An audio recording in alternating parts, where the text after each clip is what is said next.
तो फिल्म की शुरुआत सहरा से होती है जो पार्क में अपने बेटे के साथ खेल रही थी और तभी वहां से एक हेलीकॉप्टर गुजरता है जिसकी आवाज उसे परेशान कर देती है। हेलीकॉप्टर को देखते हुए पुरानी यादों में वो खो जाती है। वो एक आर्मी ऑफिसर थी और एक मिशन में उसके कई साथी मारे गए थे जिसका दुख और सदमा आज भी उसे था और इसी वजह से उसकी दिमागी हालत भी खराब हो गई थी और उसने रिटायरमेंट भी ले ली थी। उसकी इसी खौफनाक यादों के दौरान एक आदमी जो कि अपनी फैमिली के साथ खेल रहा था उससे टकरा जाता है और वो उसे किसी दुश्मन की तरह पलटते हुए इतना मारती है कि उसकी नाक तक टूटकर खून रिसने लग जाता है और तब जाकर उसे होश आता है कि मैंने ये गलत कर दिया। फिर उसने इस आदमी से माफी भी मांगी और वो अपने बेटे को लेकर घर चली गई। कुछ साल इस दिन को गुजर जाते हैं और दिखाया जाता है कि सहरा का बेटा अब बड़ा हो चुका है और सहरा उसे लेकर अमेरिकन एम्बेसी में जाती है। इसी टाइम सहरा को एक जर्नलिस्ट का मैसेज मिलता है जिसमें वो बता रहा था कि सहरा के आखिरी मिशन के बारे में उसके पास कुछ खास इंफॉर्मेशन है जिसकी मदद से ये लोग पता चला सकते हैं कि आखिर उस दिन दुश्मनों ने उनके ऊपर हमला किया कैसे था। जर्नलिस्ट ने एक वीडियो भी सेंड की हुई थी जिसे सहरा देखने लग गई। काफी देर के लोग एम्बेसी में अपनी बारी का इंतजार करते रहे और सहरा का बेटा बहुत ज्यादा बोर हो गया, इसीलिए सहरा उसे प्लेइंग रूम में छोड़ आती है। सहरा बाहर निकलती है तो उसकी नजर दो लड़कों पर पड़ती है जो रिस्ट्रिक्टेड एरिया का दरवाजा खोले खड़े थे। हालांकि यहाँ पर किसी को आने जाने की इजाजत नहीं थी पर ये लड़का एक दूसरे लड़के को बैग देकर यहाँ से बाहर भेज देता है और सहरा इन्हें शक की नजरों से देखने के बाद भी इग्नोर कर देती है। वो अपने बेटे को लेने के लिए प्लेइंग रूम में जब जाती है तो ये देखकर उसके होश उड़ जाते हैं कि उसका बेटा तो वहाँ था ही नहीं। बाहर आकर उसने हर जगह, हर रूम, हर ऑफिस में अपने बेटे को देखा लेकिन उसका बेटा अब उसे मिल नहीं रहा था, वो गुम हो चुका था। वो यहाँ के रीजनल सिक्योरिटी ऑफिसर एरिक से मिलती है और उससे वही रिस्ट्रिक्टेड दरवाजा खोलने की रिक्वेस्ट करती है, ये बताते हुए दो बंदों ने इस दरवाजे को खोला था, हो सकता है कि मेरा बेटा भी वहाँ चला गया हो। एरिक ने अपने सारे स्टाफ को, सभी गार्ड्स को उस बच्चे को ढूंढने में लगा दिया पूरी एम्बेसी के अंदर, पर ये दरवाजा नहीं खोला और बताया कि ये दरवाजा खोलना तो अलाउ ही नहीं है। वो अभी यही बात उसे समझा ही रहा था कि उसी टाइम सार्जेंट यहाँ आकर एरिक के कान में कुछ कहते हैं और एरिक उसे लेकर ऑफिस में चला जाता है जहाँ सारा को बताया जाता है कि वो इस एम्बेसी में अकेली आई थी। उसका बेटा तो उसके साथ था ही नहीं, ना ही एंट्री में उसके बेटे का नाम था, यहाँ तक कि सीसीटीवी कैमरास में भी वो अकेली ही नजर आ रही थी। देखकर सारा गुस्से से लाल पीली हो गई। सारा को अच्छी तरह याद था कि वो अपने बेटे को यहाँ लेकर आई थी, इसलिए वो फौरन जर्मन पुलिस को कॉल करने की रिक्वेस्ट करती है। एरिक उसे फोन मिलाकर दे देता है। सारा उन्हें अपने बच्चे की कंप्लेन करती है लेकिन जर्मन पुलिस उसे ये बताती है कि वो एम्बेसी अमेरिका का इलाका है और हम वहाँ कुछ भी नहीं कर सकते। पुलिस वाले सहरा की बस इतनी मदद कर सकते थे कि वो अपने दो पुलिस ऑफिसर वहाँ भेज रहे थे जो सहरा को उस एम्बेसी से निकाल सकते थे। थोड़ी देर में सार्जेंट को कोई काम पड़ा तो वो सहरा को एक कमरे में लॉक कर गए। मौके का फायदा उठाते हुए सहरा ने अपनी मॉम को कॉल की और उनसे कहा कि किसी तरह आप पुलिस या गवर्नमेंट से कांटेक्ट करिए क्योंकि अमेरिकन एम्बेसी वालों ने मेरे बेटे को किडनैप कर लिया है। उसकी ऐसी बातें सुनकर उसकी मॉम चौंक जाती हैं और सहरा से पूछती हैं कि सहरा, क्या आजकल तुम अपनी मेडिसिन ले रही हो? ये सुनकर सहरा झुंझला जाती है कि किसी को भी उसकी बात पे यकीन क्यों नहीं आ रहा था। असल में सहरा को स्ट्रेस की वजह से हेलुसिनेशंस होते रहते थे और विजन्स आते रहते थे, मन घड़त कहानियां उसके दिमाग में बनती रहती थी। इसलिए उसकी मॉम को लगा कि सारा भी उनसे झूठ कह रही होगी या सारा को ऐसे ही विजन्स आ रहे होंगे। सहरा को किसी तरह इस ऑफिस से बाहर जाना था। लॉक खोलने के लिए वो इधर उधर कुछ चीजें तलाश करती है तो उसे एक पिन मिल जाती है जिसे सीधा करते हुए वो लॉक को खोलकर बाहर निकल आती है। अपने बेटे को ढूंढने के लिए वो दोबारा प्लेइंग एरिया के अंदर जाती है जहाँ पर उसे अपने बेटे की एक कार मिल जाती है। ये देखकर उसे अपने ऊपर और भी ज्यादा यकीन हो गया था कि वो अपने बेटे को साथ लेकर ही आई थी। अब वो अपने रास्ते में आने वाली सारी सीसीटीवी कैमरास को तोड़ते हुए यहाँ के हर कमरे में चेक करने लग जाती है अपने बेटे को। इसी दौरान वो यहाँ के एक लॉक हुए कमरे को भी खोल देती है जिसके अंदर एक लड़की थी। सारा को देखकर वो चिल्ला देती है लेकिन सारा उसके मुंह पे हाथ रख के उसे चुप करवा देती है। सारा उससे माफी मांगती है और कहती है मैं बस अपने बेटे को ढूंढ रही थी। ये कहकर वो जाने ही लगी तो इरीना नामी इस लड़की ने उसे रोक लिया और कहा कि मैं यहाँ पर पिछले 2 महीने से रह रही हूँ, अगर तुम चाहो तो मैं तुम्हारे साथ मिलकर तुम्हारे बेटे को ढूंढ सकती हूँ, लेकिन इसके बदले में तुम्हें मुझे यहाँ से बाहर निकालना होगा। सारा उसकी बात मान जाती है। दूसरी तरफ इसी एम्बेसी के जनरल को पता चलता है कि सहरा जो कि उनकी एम्बेसी में तोड़फोड़ कर रही थी और भाग दौड़ रही थी, वो एक स्पेशल फोर्सेस की एजेंट रह चुकी है। वो एरिक को अपने पास बुलाती है और उसे ऑर्डर देती है कि हमें पुलिस को बुलाकर इस लड़की को पुलिस के हवाले कर देना चाहिए, नहीं तो ये हमारे लिए कोई मसला खड़ा कर सकते हैं। एरिक ने ये कहते हुए मना कर दिया कि हम पुलिस को नहीं बुलाएंगे, क्योंकि पुलिस अगर आई तो उसके ऊपर बहुत सारे चार्ज लग जाएंगे और उसे आगे कोई भी जॉब मिलना मुश्किल हो जाएगी, उसका करियर तबाह हो जाएगा। दूसरी तरफ एरिना सहरा को बताती है कि सबसे पहले हमें हर कमरे को चेक करने के लिए एक एक्सेस कार्ड चाहिए होगा। सहरा के लिए ये बड़ा मसला नहीं था, उसने आगे जाकर एक सिक्योरिटी गार्ड पे हमला किया, उसे बेहोश करते हुए उसका एक्सेस कार्ड भी हासिल कर लिया। अब इसी एक्सेस कार्ड के जरिए बहुत आसानी से हर कमरे में जा रहे थे। एक ट्रक में बैठकर इरीना को यहाँ से भागना था, लेकिन यहाँ आकर पता चला कि वो ट्रक तो जा चुका है। वो काफी उदास हुई। खैर सहरा यहाँ की छानबीन करने लगी और उसे वो बैग भी मिल गया यहाँ से जो उसने उन दोनों लड़कों के पास देखा था। और हैरान कर देने वाली बात ये थी कि इस बैग के अंदर ड्रग्स थी। और इतने में ही यहाँ पर बहुत सारे गार्ड्स आ जाते हैं इरीना को किडनैप करने के लिए। सारा को ये मामला काफी अजीब लग रहा था कि एम्बेसी में एक लड़की को ही क्यों कैद करके रखा जाएगा। खैर वो इन गार्ड्स को मारती है और बेहोश कर देती है। इससे पहले कि वो इरीना से कुछ पूछताछ कर पाती, यहाँ पर एरिक आ जाता है जो सहरा को पकड़कर उसकी कमर में एक इंजेक्शन लगाते हुए उसे बेहोश कर देता है। उसे जब होश आया तो वो एक बेड पे थी और उसके सामने एम्बेसी की जर्नल और एरिक दोनों ही थे। उसने जर्नल से कहा, मुझे किसी भी हालत में मेरा बेटा चाहिए।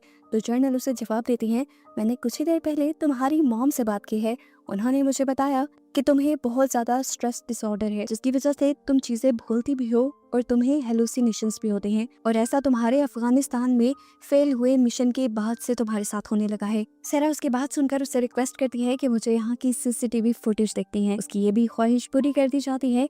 एरिक उसे सीसीटीवी फुटेज दिखाता है, लेकिन किसी भी फुटेज में उसे उसका बेटा नजर नहीं आता। अब तो उसे भी लगने लगा था कि शायद ये सब उसके हेलुसिनेशंस ही होंगे। पूरी रात यहाँ रहते हैं और सुबह होते ही उसे यहाँ से लेने के लिए इरीना आ जाती है बहरूपिया बनकर। अब सहरा इरीना से पूछती है, आखिर तुम हो कौन और ये लोग तुम्हारे पीछे क्यों पड़े हैं। वो बताती है कि मेरे डैड एक पॉलिटिशियन थे। पॉलिटिशियन होने के साथ साथ वो एक डॉन भी थे। उनके पास बहुत सा पैसा था और वो यूएस गवर्नमेंट के कई इलीगल काम भी करवाते थे। पर फिर जब उन्होंने पार्टी बदली तो गवर्नमेंट के लोगों ने उन्हें मरवा दिया और मुझे उन्होंने पकड़ दिया।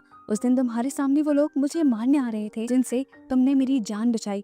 इलीगली वापस जाना चाहती हूँ ताकि अपनी मॉम से मिल पाऊँ। अगर लीगल रास्तों से गई तो यूएस गवर्नमेंट कहीं से भी मुझे ढूंढ कर मरवा देगी। उसकी बातें सुनने के बाद सारा को लगा कि शायद ये सब उसका वहम होगा। इरीना झुंझला गई और सहरा को यकीन दिलाने के लिए उसने अपना हाथ काटना शुरू कर दिया और फिर सहरा को भी ये सच समझ आ गया। सहरा को ये भी समझ आ गई कि वो इतनी बीमार नहीं है, ये लोग उसे बेवकूफ बनाना चाह रहे हैं और कुछ तो उसके साथ भी गड़बड़ करने की कोशिश कर रही हैं। वो अब पूरी एम्बेसी में घूमकर उस लड़की को ढूंढती है जिसे उसने रिस्ट्रिक्टेड एरिया के अंदर देखा था। वो उस लड़के से अपने बेटे के बारे में पूछती है तो वो लड़का कहता है, हाँ मैं जानता हूँ कि तुम्हारा बेटा कहाँ है, लेकिन उसके बदले तुम्हें मेरा एक काम करना होगा। तुम्हें वहाँ से मेरा ड्रग्स का बैग चुरा कर देना होगा। उसके अंदाज से सारा समझ गई कि उसे सहरा के बेटे के बारे में कुछ नहीं पता, लेकिन ये बात वो लड़के को नहीं बताती और कहती है कि अगर तुम्हें वो बैग चाहिए तो तुम्हें मुझे एक मैप और एक एक्सेस कार्ड ला कर देना होगा। इन्हीं बातों के दौरान सहरा नोटिस करती है कि एरिक भी यहाँ अपनी बेटी के साथ आया हुआ था। एरिना भी यहाँ जब उसके पास आई तो ये दोनों मिलकर एरिक के टेबल के पास गए और उन्होंने देखा कि एरिक की बेटी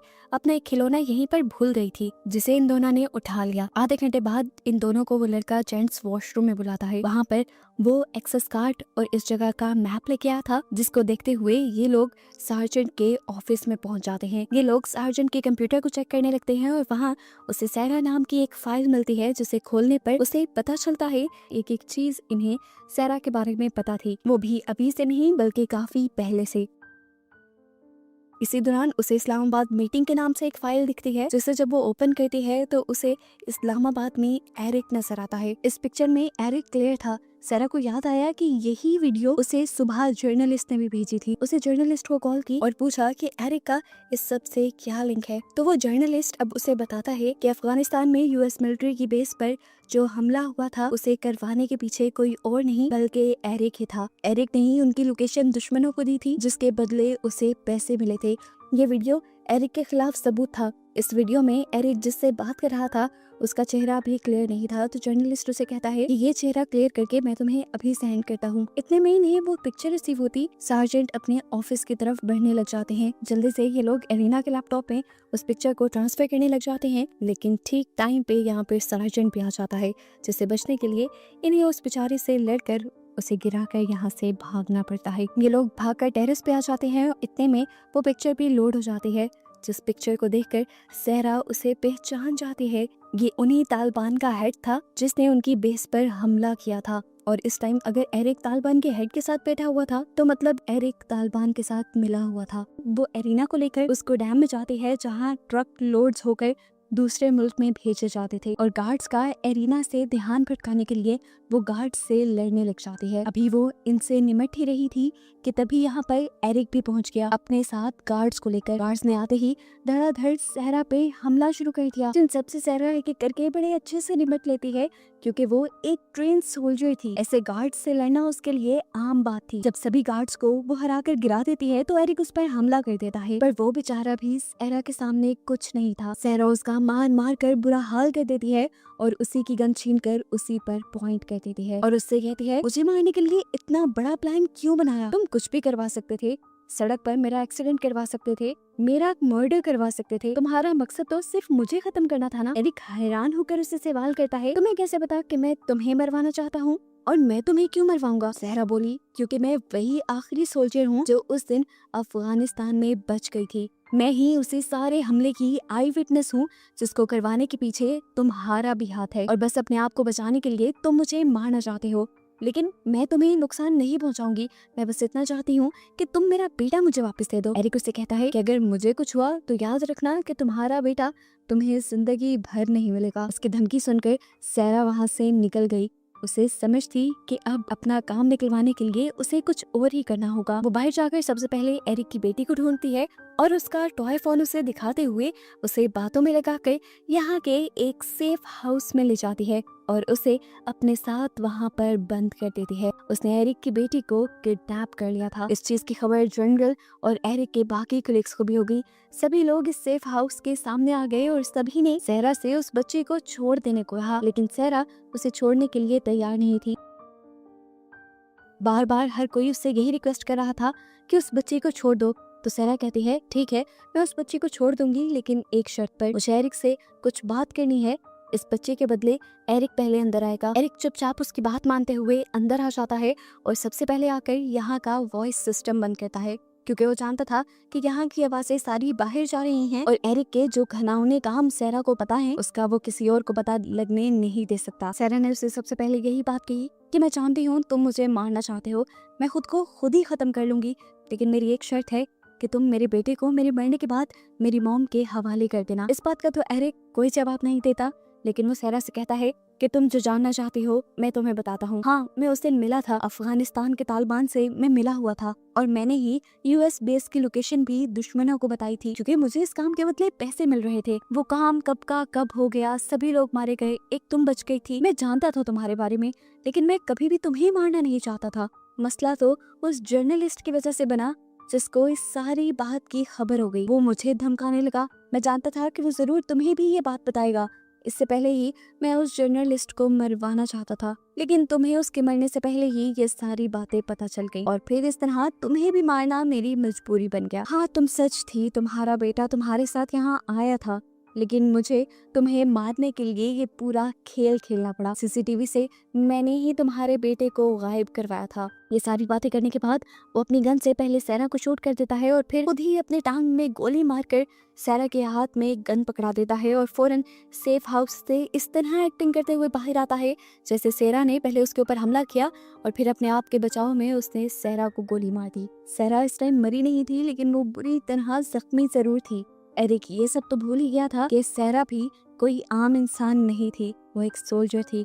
ये सारी बातें जो एरिक ने यहाँ उसके सामने की थी, उसने एरिक की बेटी के ही टॉय फोन में ये सब रिकॉर्ड कर लिया था। बाहर सभी लोग इस टाइम सहरा को टेररिस्ट समझ रहे थे। जिस सेफ हाउस के अंदर सहरा थी, उस सेफ हाउस को खत्म करने के लिए वो तो उसके बाहर बॉम्ब भी लगा दे, लेकिन उससे पहले ही सहरा वो रिकॉर्डिंग यहाँ के माइक्स में प्ले कर देती है। बाहर खड़े हुए सभी लोग एरिक का वो कन्फेशन सुन पाते हैं और जान जाते हैं कि एरिक एक घिनौना इंसान है। वो ना सिर्फ इस टाइम सहरा के साथ ये खेल खेल रहा था, बल्कि उसने यूएस गवर्नमेंट और यूएस मिलिट्री के साथ भी बहुत बड़ी गद्दारी की थी। एरिक का चेहरा जब सबके सामने आता है तो एम्बेसी की जनरल फौरन ही उसे गिरफ्तार करवा देती है। सहरा को सेफली सेफ हाउस से बाहर निकाल लिया जाता है और उसके बेटे को भी ढूंढकर जल्द ही उसके हवाले कर दिया जाता है। एम्बेसी की तरफ से उसे अच्छी हेल्थ केयर सर्विस प्रोवाइड की जाती है, जिससे उसका इलाज होता है और वो बिल्कुल ठीक हो जाती है। और मूवी के एंड पर सहरा को उसके बेटे के साथ खुश दिखाया जाता है और बस इसी के साथ ये मूवी यहाँ खत्म हो जाती है।